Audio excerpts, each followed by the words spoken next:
يمكنهم شايلين هذا في الاثنين، يمكنهم شايلين هذا. لا لا يمكن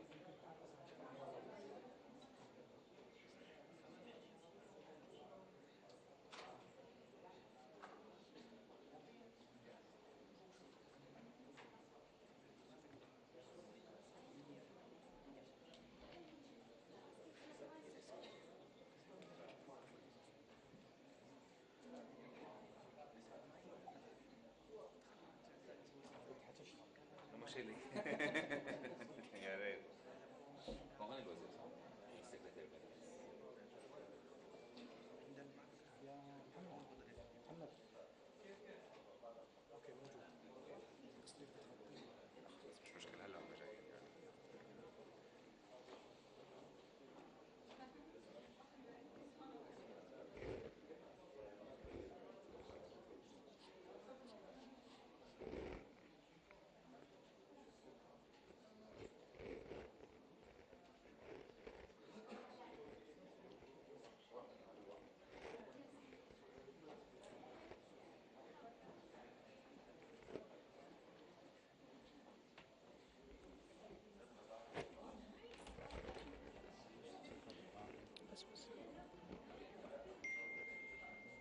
بس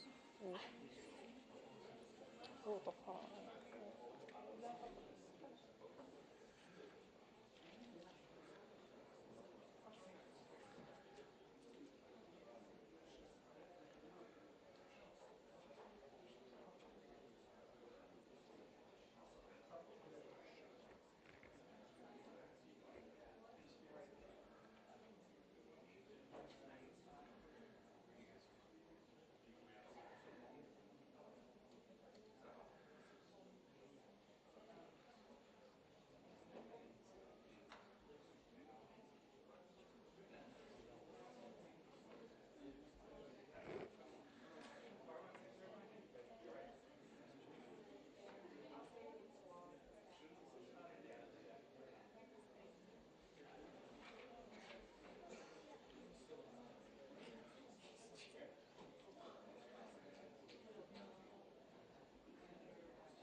اسماء زي كيف انتوا عارفين اسماء؟ بتعرفوا مين اسماء التاني اللي حكيت وزير من عندكم؟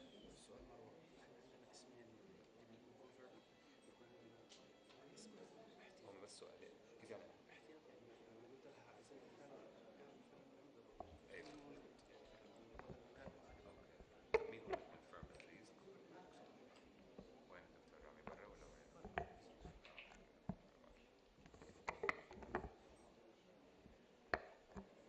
شو بصير لو انا فاجأتهم؟ انا سألت السؤال مش غيره. ممكن نحب نفاجئ احنا كمان.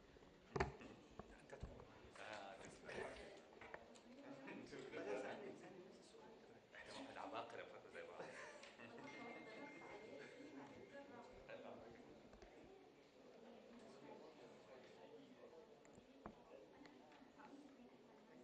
ليش بتوقع هاي؟ كنا نفسي الأحمر.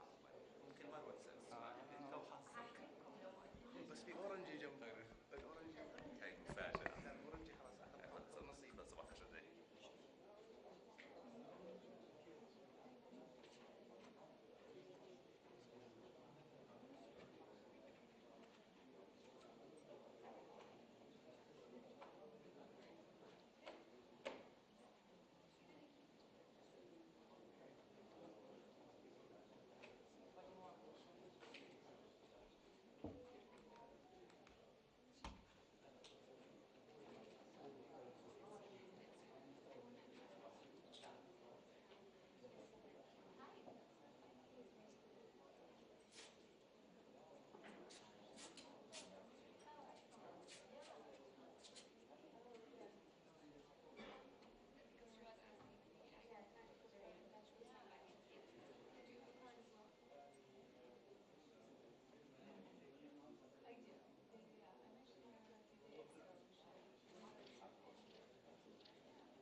check one.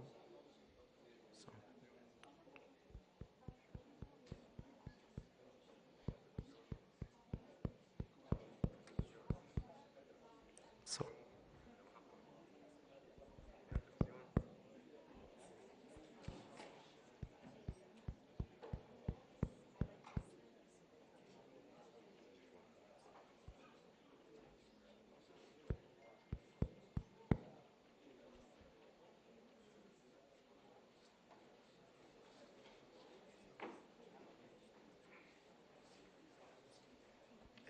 جاهزين مرة كل شيء جاهز معك. أول شيء هذا يجي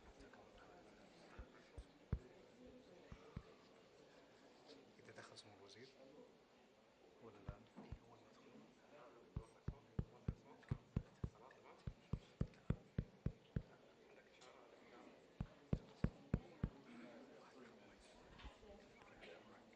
ما حد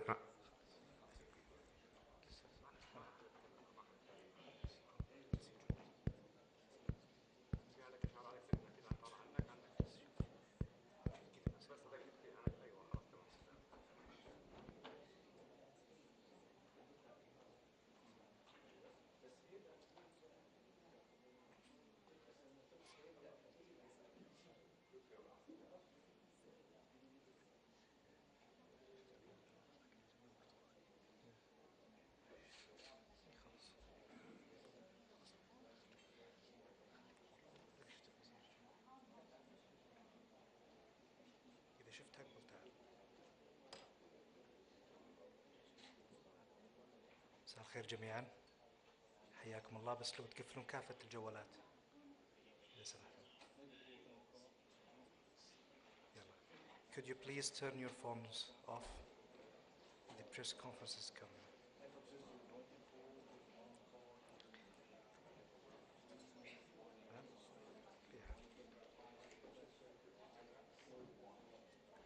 أهلا وسهلا بالجميع، حياكم الله.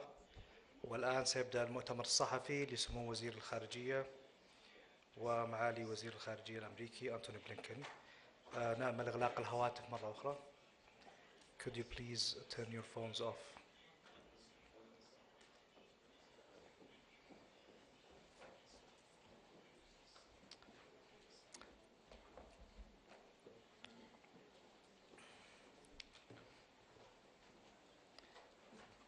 بسم الله. وتبدأ وقائع المؤتمر الصحفي سمو وزير الخارجية الأمير فيصل بن فرحان بن عبد الله.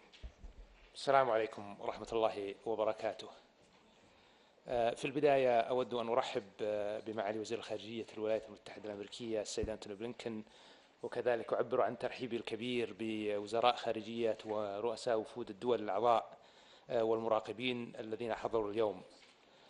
كما أود أن أرحب أيضا في هذا المكان بانضمام جمهورية توغو للتحالف ليصبح عدد الدول الأعضاء فيه 86 دولة ومنظمة، وباعتباره أكبر تحالف دولي لمواجهة هذا التنظيم الإرهابي. خلال اجتماعاتنا اليوم ناقشنا سبل إعادة الاستقرار في الأراضي المحررة من تنظيم داعش في سوريا والعراق باعتبارها من ضمن قائمات أولويات لدى التحالف، وأكدنا على أهمية استمرار الجهود في هذا الإطار.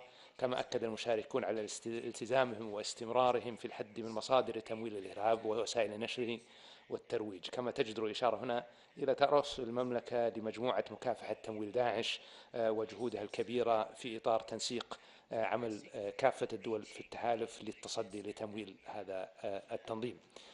كما بحثنا الإجراءات التي يمكن اتباعها لمجابهة الإرهاب والميليشيات المسلحة في غرب أفريقيا ودول الساحل ووسط وجنوب أفريقيا، والتي بدورها تزعزع الأمن والاستقرار في المنطقة، وأن المملكة ستشارك في رئاسة مجموعة تركيز خاصة بأفريقيا، إيمانا من التحالف بأهمية التركيز على هذا التحدي نظرا لما يشكله من يعني مصدر للتهديد ليس فقط لدول الساحل لكن لدول المنطقة أجمع والعالم.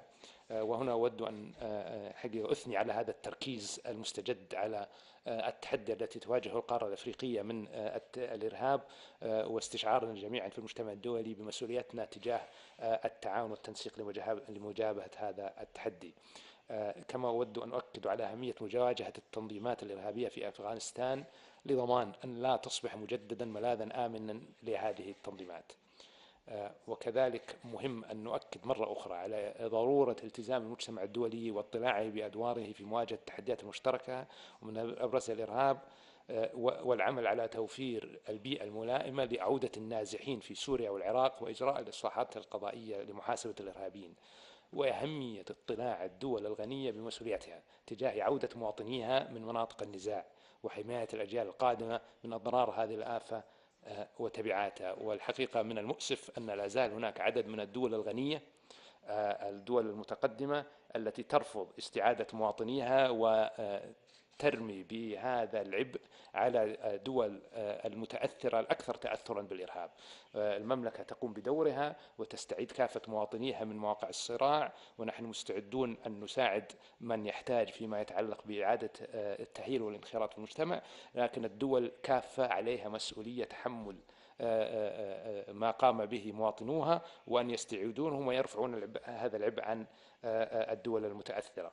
كما أود في هذه المناسبة أن أؤكد على متانة العلاقة السعودية الأمريكية التاريخية، وما ناقشته مع صديقي توني بلينكن البارحة في لقائنا الثنائي، وكما أيضا تم مناقشته في لقاء سمو سيدي ولي العهد في التشاور في القضايا ذات الاهتمام المشترك لتعزيز الأمن والاستقرار الإقليمي والدولي. واستعرضنا ملفات كثيرة في المنطقة، كذلك أطر التعاون بين بلدينا، وهناك مجال واسع لهذا التعاون، وسنستمر في بحث سبل دعم هذا التعاون لما في مصلحة بلدينا.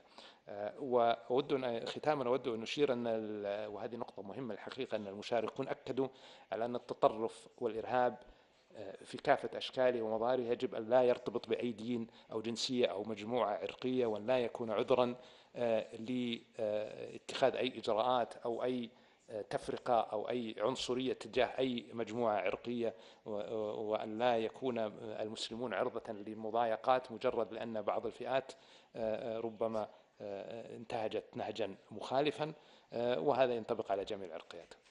شكرا، وأعطي الكلمة للسيد توني بلينكن.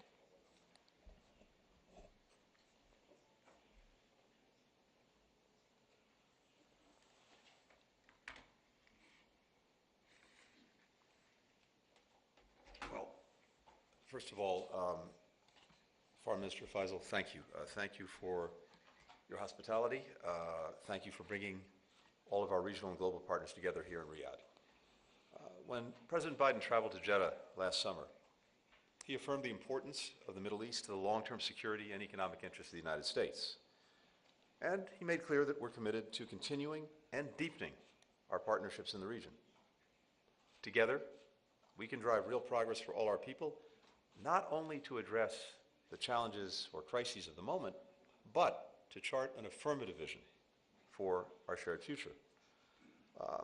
Over the last few days, we have advanced that progress on several fronts, working with our Saudi partners, working with the Gulf Cooperation Council, working today with the Global Coalition to Defeat ISIS.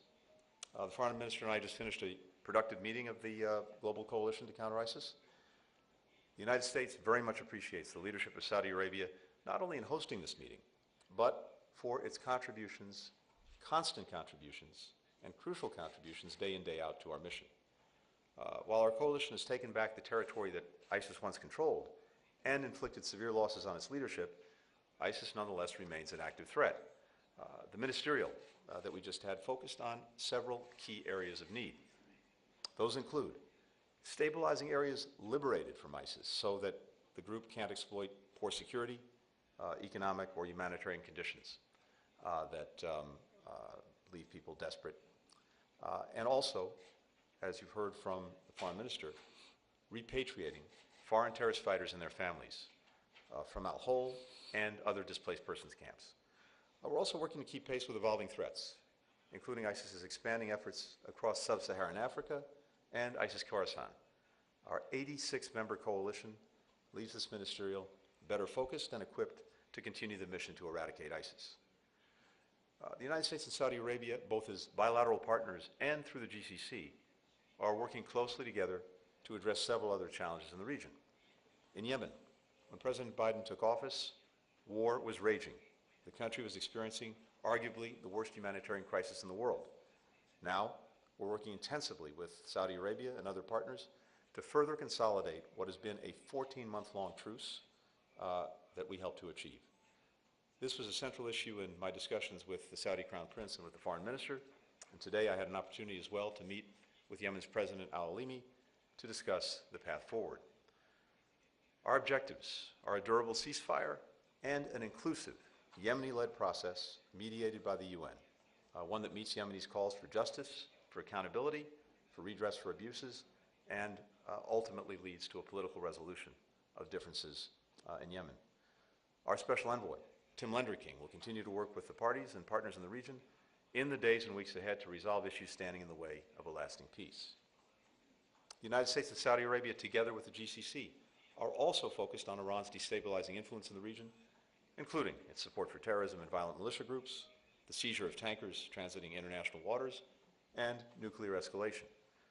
The United States continues to believe that diplomacy, backed by economic pressure, by deterrence, and by strong defense cooperation, is the best way to counter these dangerous actions. We support efforts by Saudi Arabia to de-escalate tension and stabilize relations. The United States and our Gulf partners are working closely on the crisis in Sudan. Our two countries, the United States and Saudi Arabia, have been leading an intensive diplomatic campaign to get the two sides to agree to and comply with a ceasefire and to allow humanitarian assistance to reach the people of Sudan. We will keep working toward a durable cessation of hostilities and the swift formation of a civilian-led transitional government, together with our partners in the Gulf, in Africa, and with the United Nations.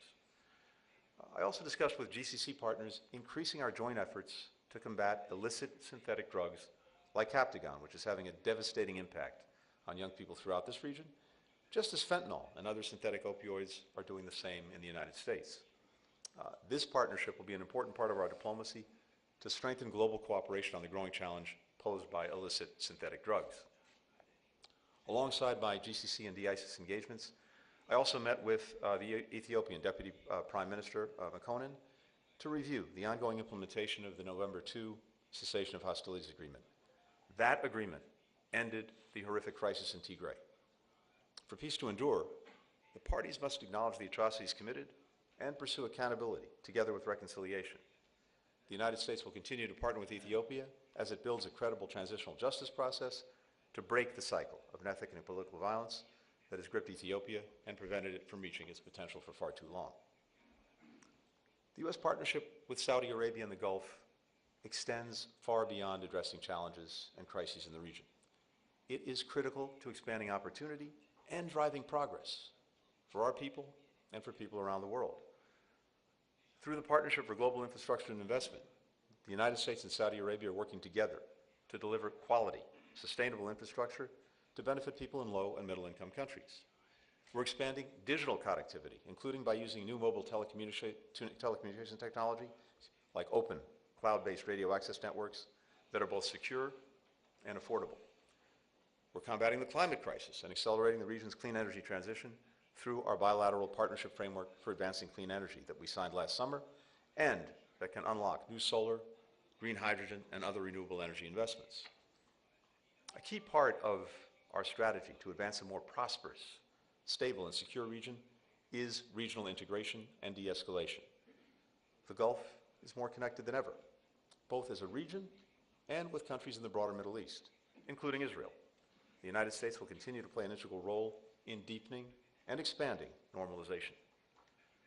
As President Biden said in Jeddah, universal rights and freedoms and the protections they bring are a core priority for the United States, and the U.S.-Saudi partnership can be deepened by progress on human rights. That's why we strongly welcome and support historic steps to increase women's participation in public life and the workforce, to expand interfaith tolerance, among other reforms in the country's ambitious modernization agenda. And that's why we'll continue to keep human rights firmly fixed on our bilateral agenda, a point I made clear in our meetings this week. Last week, U.S. and Saudi astronauts returned to Earth after spending 10 days together on a mission to the International Space Station. That mission included Rihanna Barnawi, the first female Arab astronaut to ever go to space. In her first message from space, Rihanna predicted that the future is very bright. To that I say, let's make it so together. Thank you. والآن مع أسئلة الزملاء من وسائل الإعلام. قناة العربية إذا بالإمكان توقف.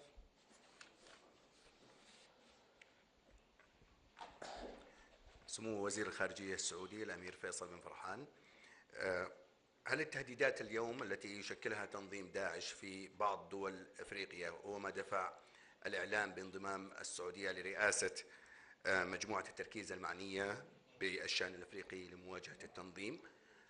وزير الخارجية الأمريكي أنتوني بلينكن اجتمعت مع ولي العهد السعودي الأمير محمد بن سلمان لساعات، وأيضا أوضحت أو كما وصفت أنه اجتمعت معه لساعات وناقشت معه ملفات كثيرة. هل لنا أن نعرف بالتفصيل عن هذه الملفات وأيضا الملفات التي يرغب بها ولي العهد السعودي مع أمريكا؟ شكرا لك. شكرا هاني. وانضمت المملكة لرئاسة المجموعة الخاصة بأفريقيا إيمانا منا بمسؤوليتنا تجاه الشراكة العميقة التي تملكها المملكة العربية السعودية مع القارة الأفريقية. القارة الأفريقية ننظر لها كمصدر مهم للتعاون والتنسيق، والدول الأفريقية كلها بالمجمل لها علاقة قوية بالمملكة العربية السعودية، ونحن مساهمون أساسيون في التنمية في تلك الدول، ونستشعر بمسؤوليتنا تجاه الحفاظ على ما حصل من تقدم في هذه الدول والتعاون معها والتنسيق فيما يخص مجابهة هذا التهديد الذي يهدد أمن واستقرار القارة كافة، وينعكس حقيقة أيضا على أمن واستقرار المملكة العربية السعودية بحكم الجوار، والمسؤولية مشتركة لمواجهة هذا التحدي، بالذات أن كثير من الدول الأفريقية ينقصها القدرات التقنية والمعرفة في هذا المجال. وكما واجهنا داعش في العراق وسوريا كمجتمع دولي، المسؤولية أيضا أن نواجه التنظيمات الإرهابية في القارة الأفريقية كمجتمع دولي وبالتنسيق والتعاون، وسنعمل على ذلك وسندعم كل الجهود الدولية في هذا الإطار. Really, I can only reiterate what the foreign minister has said.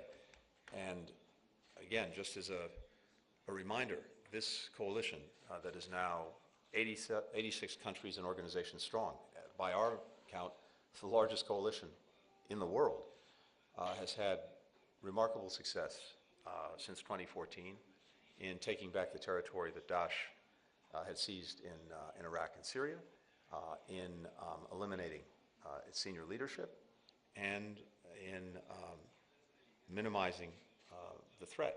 But the threat remains, and beyond that, it is moving to other places, notably to parts of Africa, which is why we've had the focus today and in our coalition on some of the challenges being faced by African partners, notably in the Sahel and in West Africa. So what's notable about the coalition is the fact that it adapts. It's flexible. And even as we keep the focus on Iraq and Syria to make sure that the Daesh threat doesn't reemerge in a meaningful way, we also have to make sure that we're focused on areas where it may be more active. And as we've noted, right now that's in Africa, and that's why we have the focus of this coalition on Africa in full partnership with African countries. Last thing to mention, what is very notable from our discussions today and in all the work that we've been doing on this is the imperative of having a comprehensive approach. Security is a necessary but insufficient element of dealing with the challenge posed by Daesh, and we heard from partner after partner the imperative of dealing with the concerns, the needs of marginalized community, bringing economic opportunity, making sure that there is good governance and a transparent political approach. All of these things are critical to having success against Daesh, preventing it from recruiting and expanding in other places. Yes. The second question to Reuters. Thank you, gentlemen. Mr. Foreign Minister, Your Highness, is Saudi Arabia seeking US support to develop its own civil nuclear program in exchange for normalizing ties with Israel, like it's been reported? And would you say that that is a non-negotiable condition for you to normalize? And then separately, Saudi Arabia in recent years has carried out many reforms, but rights groups also report increased repression. What is your response to that? And how big of a pressure do you face from your American counterparts on this issue? Mr. Secretary, you discussed with Saudi Crown Prince the normalization issue. What progress can you report? How feasible is such a deal given concerns that it might accelerate an arms race with Iran? And on human rights issues, I'm wondering if you were able to receive any assurances from the Crown Prince towards the release of political prisoners and any US citizens who are subject to travel bans. Thank you. Thank you very much. First, on the issue of nuclear cooperation, it's no secret that we are developing our domestic civilian nuclear program. We would very much prefer to be able to have the US as one of the bidders for that program. There are others that are bidding, and obviously we would like to build our program with the best technology in the world, and that will require a certain agreement to be in place. We have differences of opinion on that. So we're working on finding a mechanism for us to be able to work together on civilian nuclear technology, but we intend to move forward on that program. Normalization, I have said before, and it's quite clear that we believe that normalization is in the interest of the region, that it would bring significant benefits to all, but without finding a pathway to peace for the Palestinian people, without addressing that challenge, any normalization will have limited benefits, and therefore I think we should continue to focus on finding a pathway towards a two-state solution, on finding a pathway towards giving the Palestinians dignity and justice, and I think the US has a similar view that it's important to continue on those efforts. You asked about human rights, you asked about reform, and I think it's well known that we have gone through a significant reform progress in the kingdom. What we do in the kingdom, we do based on our assessment of what's in the best interest of our country, and is driven really by the needs and desires of the Saudi people. You have had a few days here. I hope you have been able to see the significant changes happening in the kingdom. However, we are always open to having a dialogue with our friends, but we don't respond to pressure. When we do anything, we do it in our own interests, and I don't think that anybody believes that pressure is useful or helpful, and therefore that's not something that we are going to even consider. But the priority, as I said, is achieving the goals that we have for our country. We are very focused on building a pathway towards a sustainable prosperity for the Saudi people, and I encourage you and anyone who has an interest and has a curiosity about it to spend some time in the kingdom, to interact with the people of the kingdom, and make your own judgment and your own assessment. Thanks, Mara. On the normalization question, first, as you know, we fully support Israel's integration into the Middle East. And from day one, we have been working both to deepen some of the existing agreements and also expand them to other countries. That includes Saudi Arabia. I think this would be a very important step forward, and it would certainly be a priority and is a priority for us. Integration is good for the region, for all concerned, and we will continue to pursue it. We discussed it here, and we will continue to work at it, to advance it in the days, weeks, and months ahead. On the question of U.S. citizens and human rights more broadly, let me just say this. First, human rights are always on the agenda for the United States. It's who we are. And indeed, I discussed human rights in my meetings with our Saudi counterparts over the past few days, and also made clear that progress on human rights strengthens our relationship. We will continue to underscore, both publicly and privately, the importance that we place on human rights and fundamental freedoms. There's something else that's very important, and the foreign minister alluded to it. Saudi Arabia has embarked on a major effort, a historic effort, to modernize its economy, to modernize its society. And part of that is going to be attracting to Saudi Arabia the best talent from around the world to visit, to pursue education, to invest, to partner, to work alongside Saudis. In our judgment, Vision 2030, as this initiative is called, will be a much more successful effort if Saudi Arabia is the most attractive place possible for people around the world to come to. And so I think it's on its own merits and in Saudi Arabia's interests to continue to pursue this modernization, including the expansion of human rights. With regard to American citizens, as you know, and as you've heard me say many times, the welfare, the security of American citizens everywhere around the world is my number one priority and responsibility, and that's the focus of the Department of State as well. We continue to advocate on behalf of individuals to the greatest extent possible. I had the opportunity to raise specific cases, and beyond that I won't go into details. سكاي نيوز عربية إذا بالإمكان. السلام عليكم، حمد المحمود من قناة سكاي نيوز عربية. سؤالي الأول موجه لسمو الأمير في الملف السوداني. بعد الجهود السعودية الأمريكية المشتركة والحث على عقد هذه الاتفاقيات التي تمت في جدة، ما القادم من الجهود الدبلوماسية خصوصا مع استمرار الاشتباكات داخل الأراضي السودانية؟ السؤال الآخر لمعالي الوزير بلينكن، قلتم في كلمتكم صباح هذا اليوم بأننا لا نريد أن تصبح أفغانستان ملاذا آمنا للإرهابيين. كيف يمكن أن نوفق بين هذا الكلام وبين الانسحاب الأمريكي من أفغانستان الذي فتح المجال أمام التنظيمات الإرهابية والأعمال الإرهابية؟ آخرها صباح هذا اليوم تفجير في مسجد في أفغانستان نتج عنه 18 وفاة و33 إصابة. شكرا لكم. شكرا. بالنسبة للسودان، أولا أود أن أعبر عن خالص شكري للتعاون الكبير الذي حظينا به من الجانب الأمريكي في المحادثات التي حصلت في جدة للمحاولة للتعامل مع الوضع الإنساني الحرج نتيجة لما حصل من اقتتال داخل السودان. حققنا بعض النجاح، لم يكن نجاحا كاملا لأن الأطراف لم يلتزموا التزاما كاملا، ونستمر في العمل لبحث السبل لرفع المعاناة عن الشعب السوداني عن طريق الوصول إلى تفاهمات معينة مع الأطراف. وهناك بوادر إيجابية حتى اليوم في المحادثات، قد نصل إلى هدنة أخرى مع آليات مراقبة أكثر تشددا تساعدنا في تحديد مواطن الخلل أو المخالفة.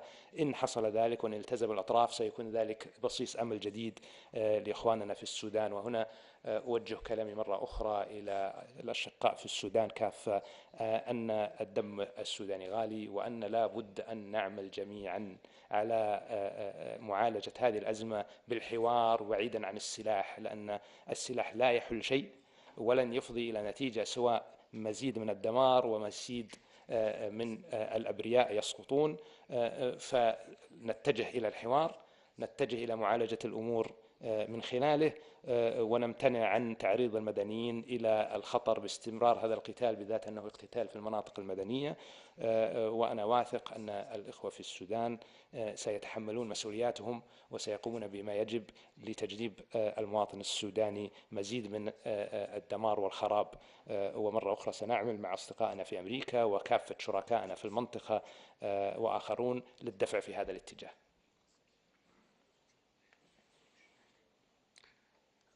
Thank you. With regard to Afghanistan, we've made clear and we've demonstrated since ending America's longest war that we would continue to be focused on our core national security interest in preventing a resurgence of terrorism emanating from Afghanistan and, if necessary, taking action to deal with it. I think we've demonstrated quite clearly in recent months our ability to do just that, including eliminating a senior leader of al-Qaeda who was resident in Afghanistan. In addition, we're working with partners, with neighbors, to strengthen the capacity to deal with any terrorism that may be located in Afghanistan and emanating from there. At the same time, of course, the Taliban is an implacable enemy of ISIS Khorasan and is itself taking action against that group. But regardless of that, we've been very clear, and as I said, we've demonstrated our ongoing, enduring capacity to take necessary actions to protect our security against any terrorism that may be emanating from Afghanistan. إن سمحتم ناخذ آخر سؤال في المونيتور, please. Mr. Foreign Minister, has America's reduced military footprint in the region created opportunities for China to forge deeper relationships with Saudi Arabia and others? And second, the critics of Syria's regional reintegration say Bashar al-Assad has done nothing to merit it. Did Saudi Arabia set any conditions in exchange for Syria's return to the Arab fold? And Mr. Secretary, do you fear that China is seen as a more reliable partner in the region than the U.S.? And on Syria, the U.S. has asked countries who normalize to get something in exchange from Assad for their re-engagement. Do you have any evidence that normalization has yet resulted in any meaningful concessions? So China is the world's second largest economy.